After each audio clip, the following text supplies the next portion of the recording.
Hey guys, I'm Channing, and today I wanted to talk about my opinion on simcomming. Simcom. Wait, which hand does which letter? Oh, so I grew up learning signed English because my parents, when they found out that I was deaf, decided that that was going to be the best thing for me. And I'm proud of my parents for teaching me to sign. Um, they didn't try to force me to speak, and they actually learned sign themselves. So I really think that's amazing, and they still use it. And also, really understand that I was born in the 90s, so signing English was more popular compared to learning ASL, to learn the grammar. And so my parents, other parents of deaf children, decided to teach English sign. So I grew up doing that. My identity was through that. So when I had more exposure to other deaf students in like middle school, I saw that they used more ASL. So I was like, oh, whoa, what is this? I can't really like communicate with them because I couldn't understand them. So I started to learn ASL, and it was more PSE, which is pigeon signed English. So I was more comfortable with that. But I could also sign in ASL. So moving on, I feel like deaf people, they kind of look down on people, deaf people or hard of hearing people that use SimCom. And I feel like that's not right.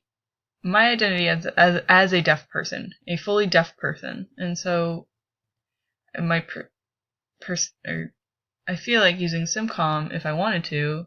I shouldn't be judged for that. I grew up using SimCom because that's how I was taught to sign and speak. It became what I grew up with.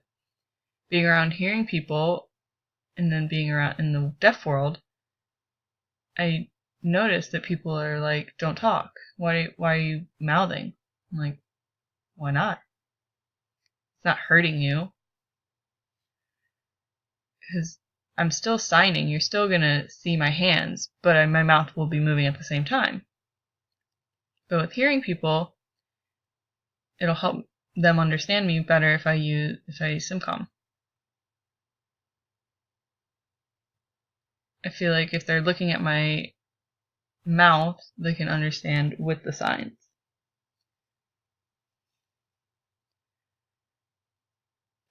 Deaf culture shows that they're very proud of ASL, and I feel like they shouldn't be judging people on using their mouth in order to communicate when using your mouth is a part of the language. Because I'm still using ASL, but at the same time, it's just a habit for me to move my mouth while I'm signing. It's just been something that I've done since I was a little boy learning how to sign. I feel like I'm more comfortable using that. So ASL is a visual language. Yeah, it's clear that you can understand that. But still, some people have used some calming PSE, and we just need to accept any mode of communication that people use and not judging people because they're using SimCom. I feel like we would become more open-minded people and more comfortable with each other if we didn't judge people for using something like SimCom. People fear that if you learn SimCom, you won't learn how to sign. But if you teach people SimComming and signing, I mean, you've seen me sign without moving my mouth, and you can still understand me. So it really depends on who you're teaching and who you're signing with, who you're interacting with. If you just start signing and not mouthing, you can understand that, but I feel like it's a little bit weird because it's my habit to mouth. And you don't need to judge each other for using SimCom or whatever they're comfortable with. It's really each individual person, that's their choice how they're going to communicate. If I prefer to SimCom, if somebody prefers to SimCom, that's their business. Don't judge them. That's just my opinion, though,